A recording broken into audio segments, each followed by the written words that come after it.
I am Dara Mitchell, 34 years old, sitting uncomfortably at the most expensive table in Lumiere, fidgeting with my simple button-down shirt.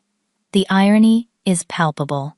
My sister Abigail glances at my modest watch, then whispers to our father loud enough for me to hear. What does she even do for money these days? Dad just shakes his head slightly. Little do they know the restaurant bill they are about to critique will never arrive.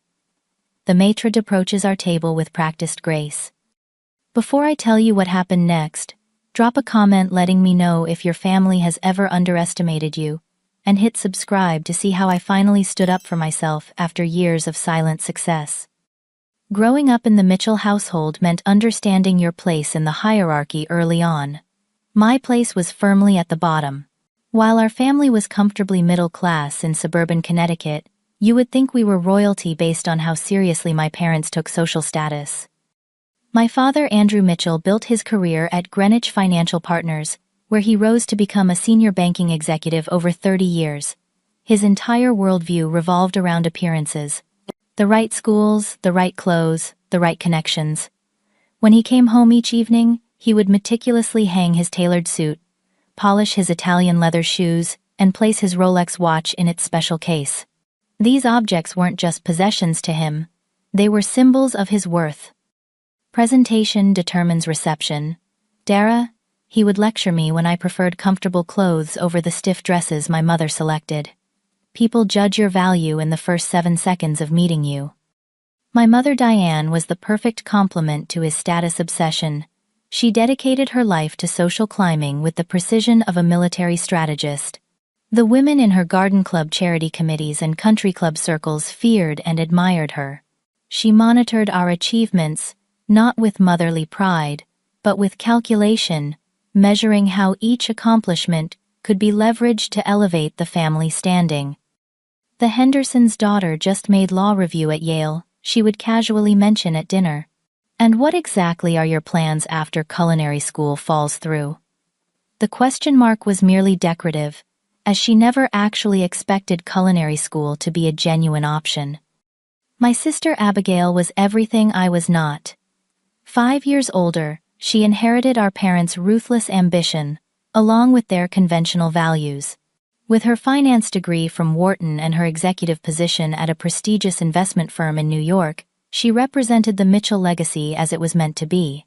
Her sleek bob haircut and designer wardrobe completed the picture of success my parents had envisioned for their children. My brother Benjamin, 3 years older than me, found his place in the family by excelling in both athletics and academics. Captain of his college lacrosse team, he parlayed his sports connections into a successful sports management agency. While he occasionally showed me glimpses of genuine affection in family settings, he inevitably joined the chorus of criticism directed my way. And then there was me.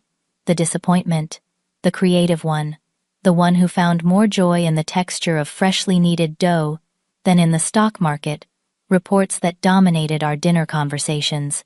The one who would sneak into our housekeeper Maria's kitchen on her days off to learn authentic Mexican recipes rather than attend the debutante lessons mother had arranged. Cooking is a wonderful hobby, Dara, my father would say, emphasizing the word hobby with barely concealed disdain. But it's not a career for someone with your background and education. The kitchen was my sanctuary, but to my family it represented my failure to embrace their values.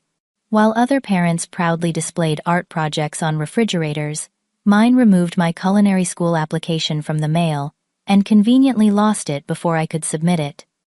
During my college years at Boston University, I compromised by majoring in business administration, while secretly taking culinary classes downtown. I worked part-time at a small Italian restaurant near campus, coming home with burns on my arms that I hid under long sleeves during family visits. Each semester I endured phone calls detailing Abigail's latest promotion or Benjamin's expanding client roster. When are you going to grow out of this food phase? Mother would ask, as if my passion were no different than my childhood obsession with horses or my brief attempt at learning violin. Holiday gatherings became showcases for criticizing my life choices. Thanksgiving dinners featured turkey that Mother insisted was catered from the finest service in Connecticut, but that I could tell came from the local grocery store deli counter. When I offered to cook the following year, the family unanimously rejected the idea, citing tradition. "We cannot have experimental cuisine at a Mitchell family gathering," father declared, as though my classical French training were equivalent to serving insects or inedible plants. The lowest point came at my college graduation dinner. While my parents had rented out entire restaurants to celebrate my siblings' graduations, mine was held in a private room of a chain steakhouse. When the time came for toasts, my father raised his glass to Dara's completion of her education and the hope that she finds direction soon. Not achievement, not success, not even congratulations. Just completion, like I had finished a mundane task rather than earned a degree with honors. That night, as my family dissected my job prospects with surgical precision, I made a decision that would change everything. I would not subject myself to these gatherings anymore. I would not continue to serve as the family's emotional punching bag. I would forge my own path, and I would do it far from their judgmental gazes. What I did not decide that night, but what evolved naturally over the years that followed, was that I would keep my eventual success completely hidden from them. If they could not support my struggle, they would not share in my triumph. 2 weeks after graduation, I packed everything I owned into my second-hand Toyota Corolla and drove 3,000 miles to Seattle. I had $12,000 in savings, a business degree. I had no intention of using conventionally, and a determination to prove everyone wrong, even if they would never know it. My first position was hardly glamorous. I secured a job as a dishwasher at Maison, one of Seattle's most exclusive French restaurants. The pay was minimum wage, but the education was priceless. I arrived early, stayed late, and absorbed everything like a sponge. "You work differently than the others," Chef Gabriel remarked one evening, as I meticulously cleaned copper pots after a 13-hour shift. Gabriel Rousseau had trained in Paris under Michelin-starred masters before bringing his talents to the Pacific Northwest. His praise was as rare as the white truffles he imported each fall. "I notice things," I replied simply. "What did you notice today?" he challenged. I hesitated before answering. The scallops came in looking slightly off. "Too uniform. I think your supplier switched to treated ones, and the new pastry assistant is overworking the dough for the tart shells." Gabriel raised an eyebrow. "Come in 2 hours early tomorrow. I want to show you something." Those 2 hours became my real culinary school. Gabriel taught me to butcher whole animals, to identify dozens of mushroom varieties blindfolded, to make the 5 mother sauces by feel and smell rather than recipe. Within 6 months, I had moved from dishwasher to prep cook, though I still took dishwashing shifts to earn extra money. My apartment was a 300-square-foot studio above a noisy bar in a questionable neighborhood. I slept on a mattress on the floor and owned exactly 3 sets of clothes beyond my work uniforms. Every spare dollar went toward cooking equipment, reference books, and tasting experiences at competitors' restaurants. After 18 months at Maison, I was promoted to line cook. The day Gabriel moved me to the fish station, typically reserved for cooks. With 5 years of experience, I wanted desperately to call my parents. I imagined my father's surprised respect, my mother's reluctant pride. Instead, I called no one, celebrated with a single glass of wine at my tiny kitchen counter, and went to bed early to prepare for the next day's challenges. While working 60-hour weeks at Maison, I also took night classes in restaurant management at the local community college. My business degree provided a foundation, but I needed specific knowledge about food costing, inventory management, and hospitality regulations. 3 years into my Seattle journey, opportunity knocked in the form of disaster. A small neighborhood restaurant 2 blocks from my apartment went up for sale after the owner suffered a heart attack. The location was terrible, the decor dated, and the menu uninspired, but the bones were good. The kitchen equipment was commercial grade if outdated, and the rent was locked in for 5 more years at below market rates. I withdrew every penny of my savings, took out a high-interest loan, and convinced 2 of my fellow line cooks to join my venture, in exchange for future equity.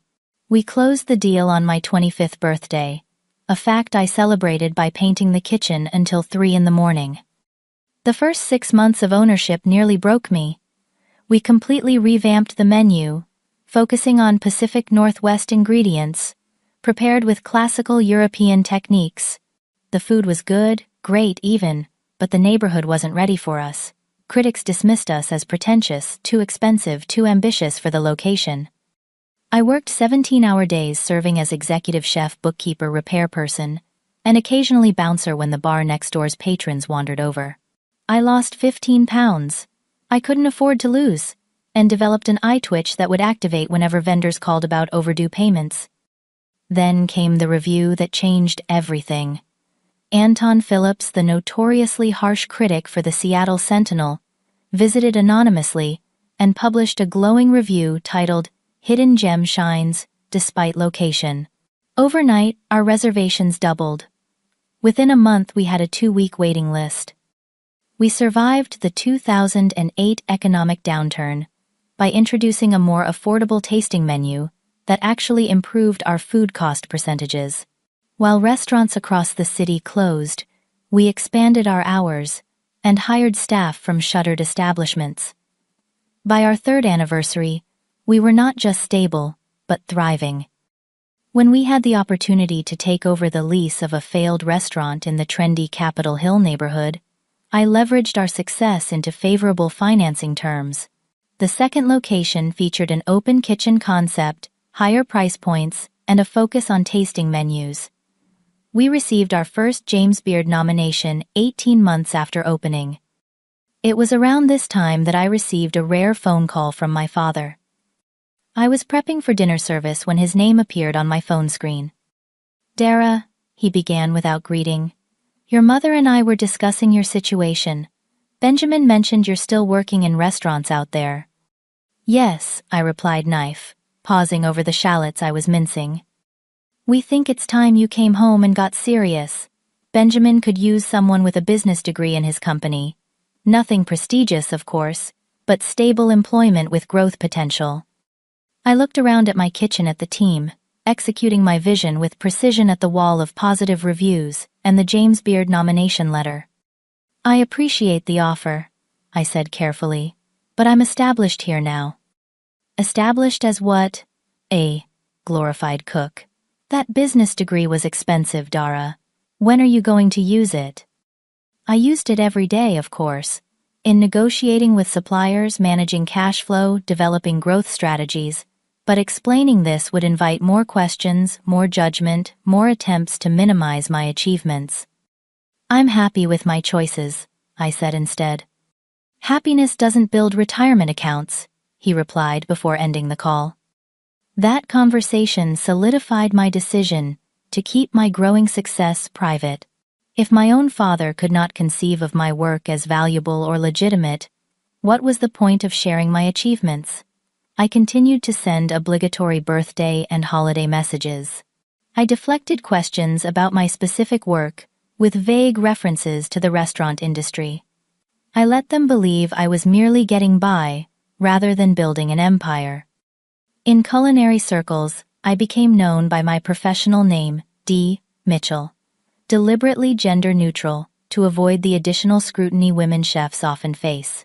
I declined opportunities to appear on cooking shows or participate in events that might be publicized in East Coast media. When the New York Times requested an interview after my 3rd James Beard nomination, I sent my business partner instead. 7 years after leaving Connecticut, I opened Lumiere, my flagship restaurant, in downtown Seattle. Occupying the entire 40th floor of a luxury high-rise, Lumiere offered 360-degree views of the city, Puget Sound, and on clear days, Mount Rainier. We received our first Michelin star within a year of opening, when the guide finally expanded to include Seattle. And this is where my family found themselves on that fateful evening, completely unaware that the restaurant where they had reluctantly agreed to meet their disappointing daughter was in fact entirely hers. The call from my mother came on a Tuesday afternoon as I was reviewing applications for a new pastry chef. "Dara, darling," she began with forced warmth. "Such wonderful news. The whole family will be in Seattle next weekend for a conference Benjamin is speaking at. We simply must have dinner together. It had been nearly 2 years since I had seen my family in person. Our last encounter had been at Thanksgiving, which I had attended only because my grandmother, the one relative who had always supported my culinary ambitions, had recently passed away. That dinner had featured the usual complement of passive-aggressive comments, outright criticism, and uncomfortable silence. "What brings everyone to Seattle?" I asked, buying time to process this unexpected development. "Benjamin is delivering the keynote at the Sports Management Association conference. Your father and I decided to make a trip of it, and Abigail and her fiancé are joining us. You remember she got engaged to Richard Huntington. His family owns half of Boston." The implicit comparison to my own single status hung in the air like cigarette smoke. "We have reservations Saturday evening at some place Benjamin's agent recommended. Supposedly very exclusive, probably overpriced for what it is. But that's Seattle for you." She laughed lightly. "I'm texting you the details now. Do try to dress appropriately, darling. First impressions, you know." The text arrived moments after we hung up. Lumiere, 8:30. My restaurant, my private table. The reservation had been made under my brother's name, which explained why my staff hadn't alerted me. I sat motionless at my desk, considering my options. I could call back and suggest a different restaurant, but that would raise questions I wasn't prepared to answer. I could manufacture an emergency and miss the dinner entirely. Or I could attend as planned and finally reveal the truth about my life. The last option terrified me most. After a decade of allowing my family to believe I was barely scraping by, the revelation of my success would require explanations. Why had I kept it secret? Was it shame? Spite? Pride? All of the above? There was a fourth option, I realized. I could attend as a normal guest, observe how my family behaved when they thought I was still struggling, and decide based on their treatment whether they deserved to know the truth.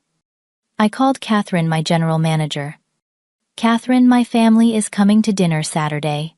8:30 Benjamin Mitchell's reservation." "Your family?" she repeated with surprise. In the 7 years we had worked together, Catherine had heard plenty about the Mitchell family dynamics, though she had never met them. "They don't know I own Lumiere," I explained. "I'd like to keep it that way, at least initially. Treat me like any other guest." "Any other guest who happens to be at the owner's table?" she clarified. "They won't know it's the owner's table. Just make sure the staff understands not to treat me differently. And if they're awful to you, you know how protective Marco is." Marco, my head waiter, had worked with me since my first restaurant. His loyalty was absolute. "Tell him to follow my lead. If I signal for the reveal, he'll know." I spent the next 3 days in a state of nervous anticipation. What should I wear? Something too casual would invite criticism, but my usual chef whites or business attire might signal my position. I settled on simple black trousers and a gray silk blouse, nice enough to avoid commentary, but not flashy enough to suggest financial success. Saturday arrived with unseasonable clarity, the late autumn sky, brilliant blue above Mount Rainier. I arrived at Lumiere an hour early, stopping briefly in my office to check reservations and the night's special preparations before heading to the bar. From this vantage point, I could observe my family's arrival without being immediately seen. They did not enter quietly. My father's voice carried across the hushed dining room as he complained about the wait for the elevator. My mother air kissed the hostess as though greeting an old friend rather than a complete stranger. Abigail surveyed the room with the calculated assessment of someone determining if the venue met her standards, while her fiancé Richard checked his watch repeatedly, as if he had somewhere more important to be. Only Benjamin seemed genuinely interested in the restaurant itself, commenting on the architectural details and asking informed questions about the wine cellar visible through glass walls. I took a steadying breath and approached them. "Hi everyone," I said, trying to project casual confidence. The greetings I received in return ranged from my father's curt nod to my mother's performative cheek kiss that made no actual contact with my skin. Abigail looked me up and down with barely concealed disappointment, while Richard clearly struggled to remember who I was. Dara, Benjamin said warmly, giving me a genuine hug. Good to see you. You look well. Thanks, Ben. You too. Marco approached with professional composure, though I could see the tension around his eyes. He had witnessed too many staff meetings where I had processed my family trauma to be entirely neutral. The Mitchell party. Your table is ready. Please follow me. He led us through the main dining room, toward the semi-private alcove, where my table was always reserved. Located in the northeast corner, it offered spectacular views of both the Space Needle and the waterfront, while providing acoustic privacy for conversations. This is quite a spot, Benjamin remarked as we were seated. Great recommendation from Jim. It's trying too hard, Abigail countered immediately. All these restaurants with views charge double for mediocre food. I bit my tongue as Marco handed out menus. Every item on that menu had been personally developed and refined by me over months of testing. The current fall menu featured local ingredients at their peak, prepared with techniques I had studied and mastered over years. My God, these prices, my father muttered loudly enough for neighboring tables to hear. $74 for fish. Is it endangered? The black cod is sustainably harvested from Alaskan waters, I found myself saying automatically. It's prepared with a 3-day cure and served with foraged mushrooms.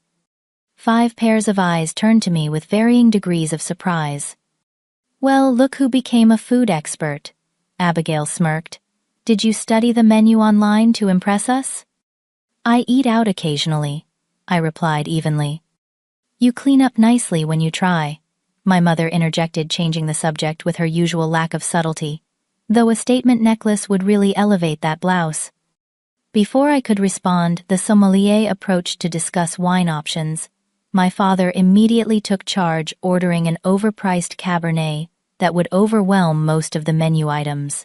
I caught the sommelier's eye and gave a slight shake of my head, our prearranged signal not to offer me the private wine list normally presented at my table. Benjamin's phone chimed and he glanced at it apologetically. Sorry, I invited a couple of investors to join us for dessert. They're coming from another dinner. Great. More witnesses to my family dynamic.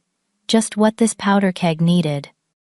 As appetizers were served, the familiar family dynamics established themselves around the table.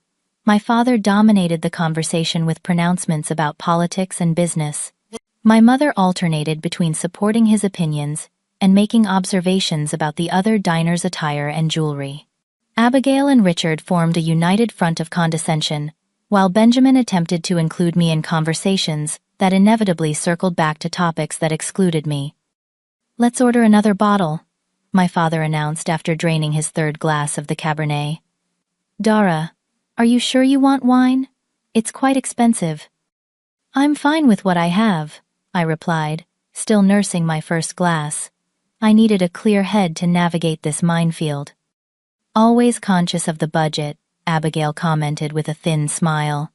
Should you be sticking to the appetizer section, sis? Those entrees are pretty steep. I can manage, I said quietly. So what exactly are you doing these days, Dara? My father asked, fixing me with the penetrating stare he typically reserved for underperforming employees. Benjamin mentioned you're still in the restaurant business. The question was loaded with disapproval. The phrase "still in the restaurant business" suggesting a temporary situation that had inexplicably persisted. Yes, I work in the restaurant industry, I answered carefully. As what exactly? A server manager. He made both sound equally disappointing. I'm involved in various aspects of the business. That sounds very vague, my mother interjected. Is it that you're between positions? There's no shame in that, though. At your age, stability should be a priority. I'm quite stable, I assured her. The service industry is so volatile, though, Abigail said, gesturing with her fork. No benefits, no security. Richard's company is expanding their marketing department. Maybe he could put in a word. Richard, who had been checking his phone under the table, looked up with momentary confusion before nodding unconvincingly. Did I tell you about Benjamin's new contract? My father changed the subject, clearly having lost interest in my unimpressive career. $3 million for the agency representing that new quarterback from Stanford. What's his name, Ben? As Benjamin detailed his latest professional coup, I found myself mentally reviewing the kitchen's timing for our entrees. We were in the weeds with a large party of 12, and I itched to step in and help expedite. Instead, I sat and nodded and played my assigned role of underachieving daughter. The entrees arrived, each plate a perfect expression of my culinary philosophy. My father had ordered the dry-aged ribeye, a cut we aged in-house for 45 days, and served with bone marrow butter and triple-cooked potatoes. He cut into it, frowned, and immediately signaled for Marco. "This is medium well." I ordered medium rare. I could see from where I sat that the steak was a perfect medium, rare the center, warm, red, and juicy. "I apologize, sir," Marco said with practiced diplomacy. "I'd be happy to have the kitchen prepare a new steak for you." "No time for that. Just tell the chef to learn what medium rare actually means." Marco's eye twitched slightly, the only indication of his suppressed anger at hearing his beloved chef criticized. "I'll pass along your feedback." My mother picked delicately at her scallops, eating perhaps 2 bites before declaring herself absolutely stuffed. Abigail made a show of photographing her deconstructed duck cassoulet, before pushing it around her plate while continuing to drink steadily. "So Dara," she said, her words slightly slurred, "tell us about your apartment. Still in that same place?" "I've moved since you last visited," I answered truthfully. My current residence was the penthouse above the restaurant, a fact they would discover soon enough if the evening continued on its current trajectory. "Roommates. That's the only way to afford Seattle these days, I imagine," she pressed. "I live alone." "How resourceful," my mother said, with the same tone she might use to compliment someone on making a dress from curtains, though shared housing can be quite charming at your stage of life. Benjamin attempted to redirect the conversation. "The food here is fantastic. Have you eaten here before, Dara?" Before I could answer, Abigail laughed sharply. "As if she could afford this place on a regular basis. Can you even afford your portion tonight?" The question hung in the air, bald and ugly in its assumption. Several diners at nearby tables glanced over, some with embarrassment, others with the guilty interest of viewers witnessing a car crash. I noticed my staff exchanging looks. Drew, my sous chef, had emerged from the kitchen under the pretense of checking on diners, but was clearly monitoring the situation at my table. Catherine hovered near the bar, ready to intervene if given the signal. Without warning, 2 servers appeared with dishes. No one had ordered a small plate of seared foie gras with preserved cherries and a truffle risotto with gold leaf. My signature dishes sent out by a kitchen, showing solidarity with their chef. "We didn't order these," my father began to object. "Compliments of the chef," the server explained smoothly. "For the Mitchell party." My family looked surprised, but quickly recovered, diving into the free food with enthusiasm, while continuing to critique everything around them. "The lighting in here is all wrong," my mother declared. "Too moody. They're hiding something." "Probably the fact that the crowd is mostly tourists and tech nouveau riches," Abigail added. "No real Seattle history in a place like this." If only she knew that the reclaimed wood paneling came from a 19th-century lumber mill that had been my great-grandfather's first job when he immigrated to Washington. That the art on the walls was exclusively by Pacific Northwest artists, many of whom I had personally commissioned. That the restaurant's name, Lumiere, honored both the French techniques that formed the foundation of my cooking and the indigenous name for the region that translated roughly to place of light. But sharing these details would reveal too much. I continued to eat silently, weathering the storm of family judgment, while waiting for the inevitable breaking point. As the dinner progressed into its 3rd hour, I excused myself ostensibly to use the restroom, but actually to retreat to my office for a moment of peace.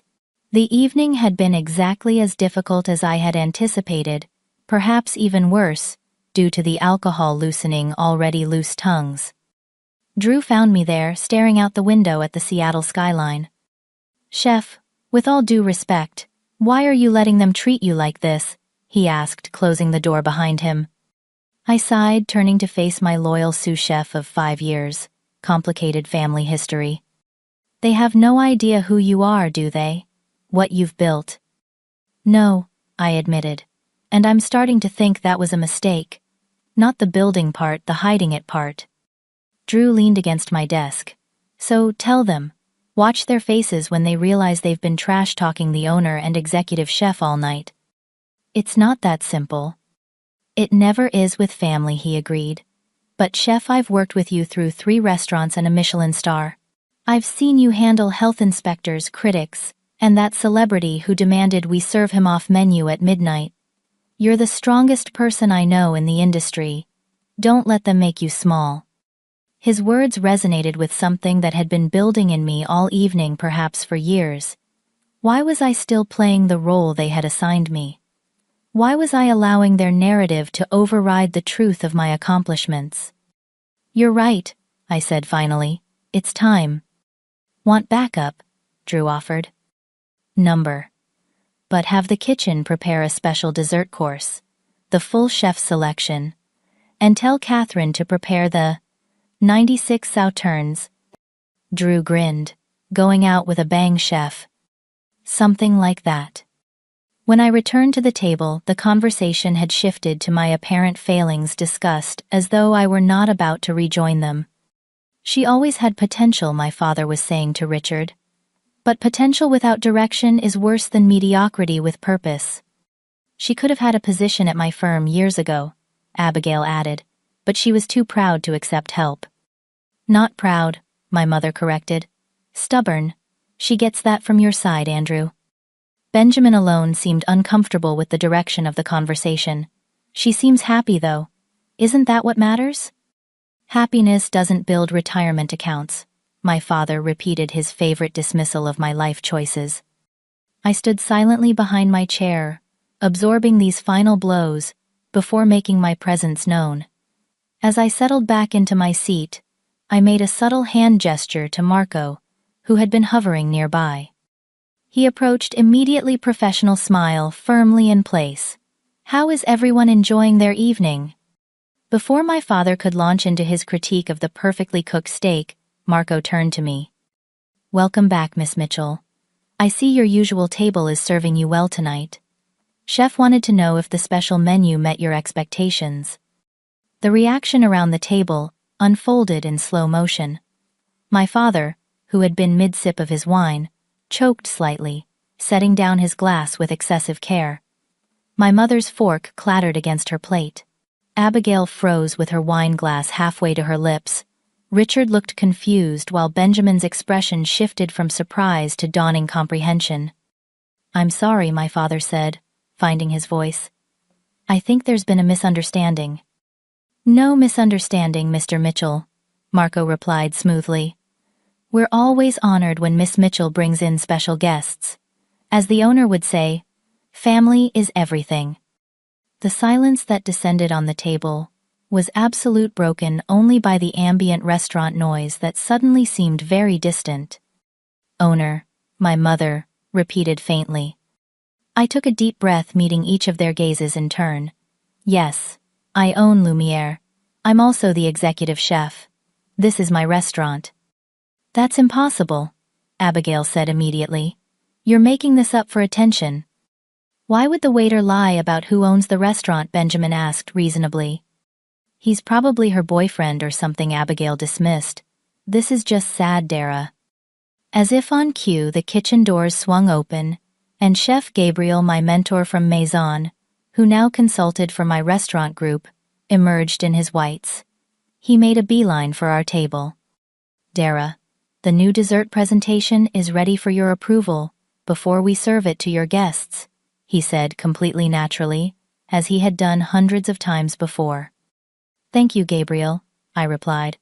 "Everyone, this is Chef Gabriel Rousseau, formerly of Maison. He taught me most of what I know about French technique." Gabriel, who knew nothing about the evening's deception, nevertheless picked up on the tension immediately. "Your daughter is the most talented chef I've ever mentored," he told my stunned father.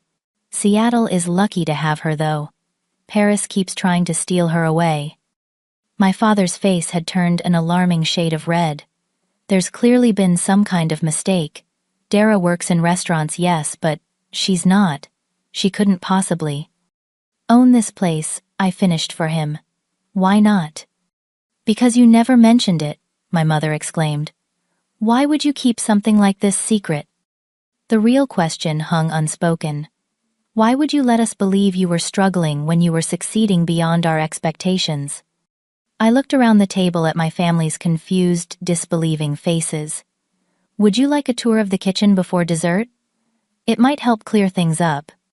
The walk to the kitchen was silent, my family following me like stunned ducklings.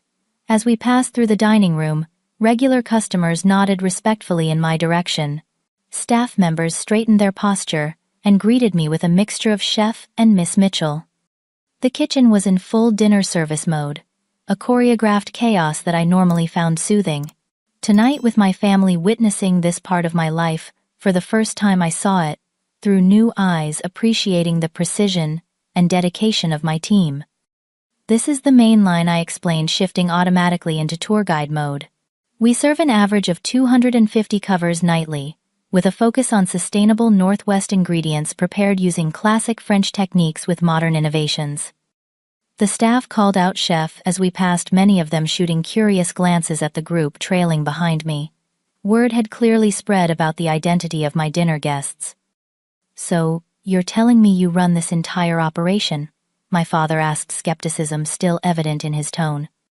"Yes, along with 2 other restaurants in Seattle, and 1 in Portland." "But how? With what money?" he pressed. "I started small with a failing neighborhood restaurant. Built it up, reinvested the profits, expanded strategically." "She's being modest," Drew interjected, appearing beside us with a plate of perfectly executed quenelles. Chef Mitchell transformed that first location from a greasy spoon into a destination restaurant in under a year. The waiting list was 2 months long. My father's expression shifted slightly, a familiar calculation occurring behind his eyes. "Well, this certainly puts things in a different light. You should have told us, Dara. We would have helped with investments, connections." And there it was. The immediate attempt to retroactively insert himself into my success story, to claim some credit for achievements he had played no role in, had actively discouraged, in fact. "I had the funding and connections I needed," I replied evenly. "We should talk about expansion opportunities," Abigail chimed in, suddenly interested now that there was clearly money involved. "Richard's family has holdings in several major markets that would be perfect for your concept." My mother had been uncharacteristically quiet, but now she approached a line cook who was plating a delicate arrangement of seasonal vegetables. "Do you all know who Dara's father is? He's quite prominent in banking circles in Connecticut." The cook glanced at me in confusion before returning to his station. "Mom, please don't distract my staff during service," I said quietly. "I'm just making conversation," she replied defensively. "I don't see why you're being so sensitive about this. If anything, we should be the ones upset. You've deliberately misled us for years." I led them out of the main kitchen and into my private office adjacent to the dining room. Awards and framed reviews lined the walls, including the Michelin star announcement and 3 James Beard nominations. A large photograph showed me with the governor at a charity event last year. My mother immediately gravitated toward the awards wall, eyes widening as she took in the scope of my accomplishments. My father studied the financial magazines that had featured profiles of my business acumen. "I suspected something," Benjamin said, quietly hanging back as the others explored the office. "I follow the food scene pretty closely. About 2 years ago, I read an article about the reclusive chef D. Mitchell and wondered if it might be you, but when I tried to find photos, there were hardly any." "I'm camera shy," I explained, "and I deliberately kept a low profile." "Because of us," he concluded, not a question, but a statement of understanding. "Partly," I admitted. My father overheard this exchange and turned from the display of press clippings he had been examining. This is absurd. You kept your success secret to what punish us, make us look foolish. No, I replied, feeling suddenly exhausted. I kept it secret because nothing I ever did was good enough for you. Every achievement was dismissed, every passion ridiculed. At some point, it became easier to stop sharing my life than to continue facing your disapproval. We never disapproved of success, he countered. We disapproved of wasting your potential on what we thought was a dead-end career. And that's exactly the problem, I said, my voice rising slightly despite my efforts to remain calm. You decided what my potential should be, without ever asking what I wanted. You defined success so narrowly that anything outside your vision was automatically failure. We wanted what was best for you, my mother interjected. You wanted what was best for your image of the family. There's a difference. Abigail, who had been unusually quiet during this exchange, suddenly spoke up. So all those times you couldn't come to my engagement party, or Mom's birthday, or the family vacation because you were working, or couldn't afford the flight. I was working, I confirmed. Running multiple restaurants is more than a full-time job. But yes, I could have afforded the flights. I chose not to attend because those gatherings inevitably became opportunities to criticize my life choices. You deceived us, my father said, his tone hardening. Made us look like fools tonight. How exactly did I make you look foolish? I asked, genuinely curious. By allowing you to be yourselves, I never lied about my work. I said I was in the restaurant industry. I am. You assumed that meant I was struggling, because that fit your narrative about my choices. You deliberately withheld information, he insisted. Yes, I acknowledged. After years of having my accomplishments dismissed, I stopped sharing them. That's on me. But the reason I felt I needed to withhold that information, that's on you. The tension in the room was palpable. My father looked as though he wanted to continue arguing, but was constrained by the growing realization that he was standing in his daughter's domain, surrounded by evidence of her undeniable success. Benjamin broke the stalemate. I think what Dad is trying to say is that we're proud of what you've built here, Dara. It's impressive by any standard. Right, Dad? My father nodded stiffly, clearly struggling with a complex mix of emotions. Pride warred with embarrassment recognition, with resentment at being kept in the dark. Your dessert course should be ready, I said, checking my watch. We should return to the table. As we filed out of the office, my mother lingered behind to whisper urgently, You should have told us, Dara. We would have been so proud to tell our friends. There it was again, the concern for appearances, rather than for my actual well-being or happiness. Some things never changed.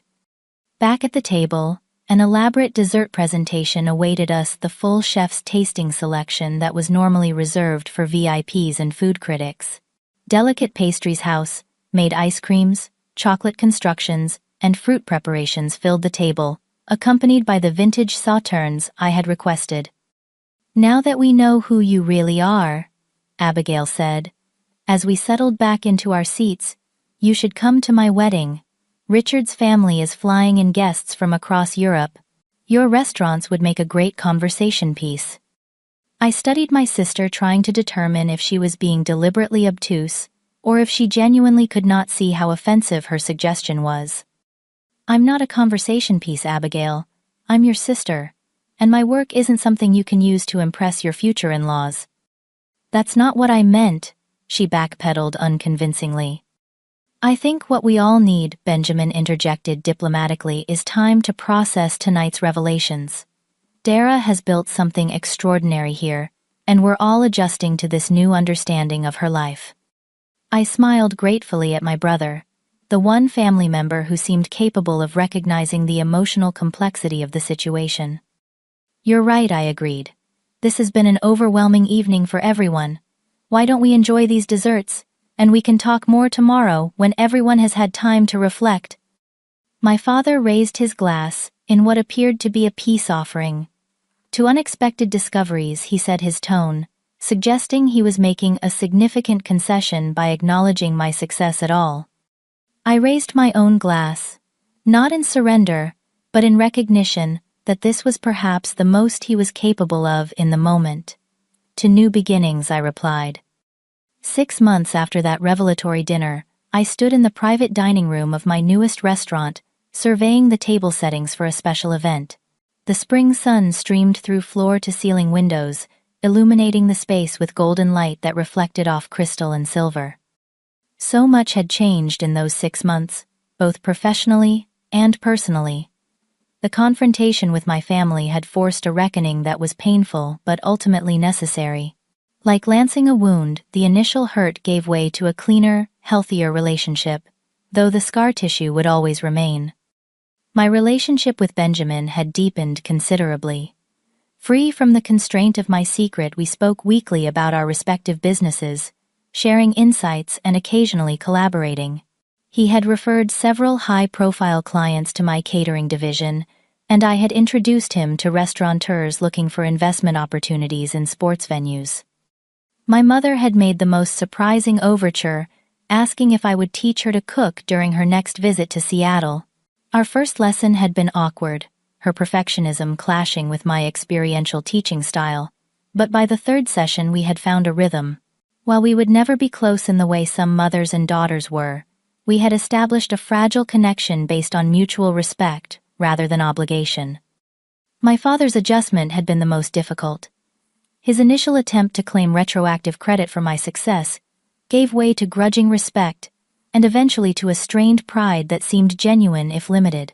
He still occasionally made comments about how my business degree had clearly been put to good use, after all unable to fully embrace that my culinary skill was equally valuable to my financial acumen.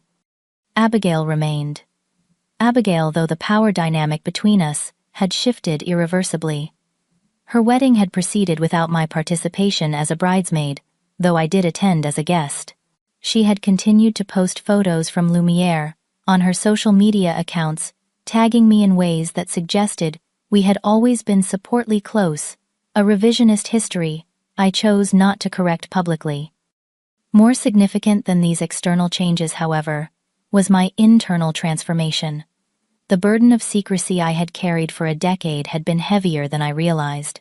With that weight lifted, I found myself more willing to step into the public role I had long avoided.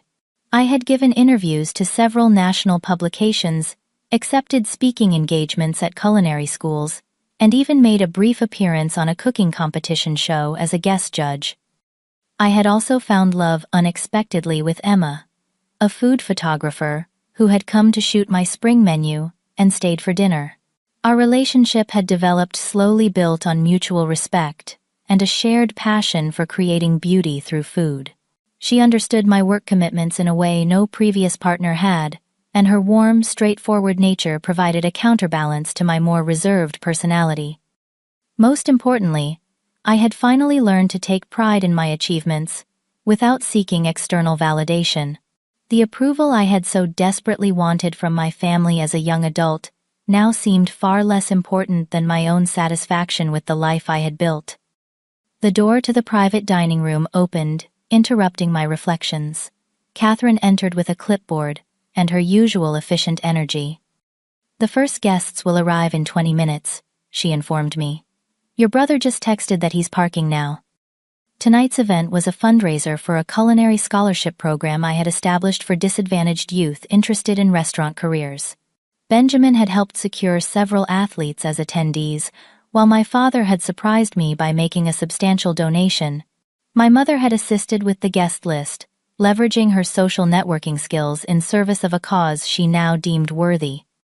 As I made final adjustments to the table settings, I reflected on the journey that had brought me here. The hurt child seeking approval had become a confident woman who no longer needed permission to claim her success. The secret keeper had become an open book, stronger for having revealed her truth. The greatest lesson I had learned was that authentic success required authentic living. Hiding my achievements had protected me from criticism, but had also prevented me from fully embodying my accomplishments. True confidence came not from external validation, but from internal alignment, from living honestly according to my own values, rather than someone else's expectations. As the first guests began to arrive, I stepped back into the role of host and chef, greeting benefactors and scholarship recipients with equal warmth. Benjamin arrived with several of his clients embracing me with genuine affection, before introducing me as my sister, the culinary genius behind this incredible space. Later, as the evening wound down and the last guests departed, I found myself alone in the kitchen, preparing a simple late-night snack for the staff, who had worked tirelessly to make the event a success. This perhaps was my favorite moment in any day, cooking not for acclaim or customers but for the people who shared my vision and helped bring it to life. Emma appeared in the doorway, camera in hand. "Got some beautiful shots tonight," she said, coming to stand beside me at the counter. "Your family actually looked proud in a few of them." I smiled, slicing fresh bread for the staff meal. "Progress," I agreed. "You know what I noticed tonight?" she continued, stealing a slice of the artisan cheese I was arranging. "You introduced yourself as Chef Mitchell to everyone. No hesitation, no qualification. Just owning your title." I hadn't realized the significance of that small change until she pointed it out. For years I had downplayed my achievements, prefacing introductions with modifiers that diminished my role. Tonight I had simply been who I was without apology or explanation. "Growth," I acknowledged.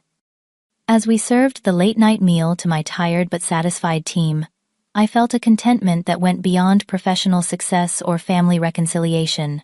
I had found my place in the world, not by conforming to others' expectations, but by creating my own path.